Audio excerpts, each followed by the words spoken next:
Just going over a quick summary of who Pete Rose was and Shoeless Joe, since again, these are players that played a very long time ago and were banned from baseball. Article 21 of the MLB kind of player code rulebook states that you can't bet on baseball as a player or as basically any part of Major League Baseball. Cannot bet on the sport. It ruins the integrity of the game. And what happened? Shoeless Joe Jackson was first back, I believe, in the 1919 World Series as a member of the Chicago White Sox.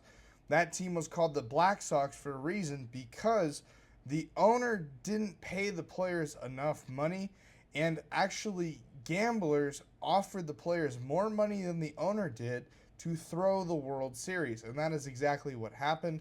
That's why they're called the Black Sox, because they threw the World Series, and that really started a major investigation. I think it was actually in the U.S., you could say, not Supreme Court, but in the judicial system, found out it happened, and a lot of players were banned from baseball due to that. On the contrary, all 8 players were acquitted in a public trial that took place in 1921, and despite that, all 8 players were still banned permanently from baseball by the commissioner at the time, including Shoeless Joe Jackson. You probably, if you have seen the movie Field of Dreams, are familiar with Shoeless Joe Jackson in the movie.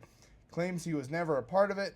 Who knows in real life, but again, he is no longer banned from baseball. Now, Pete Rose is the all-time hit leader, one of the greatest hitters of all time. But while he was a manager, there was an investigation led by MLB, and they concluded that he was betting on games while managing a team, which is against the rules, and thus he was banned from baseball.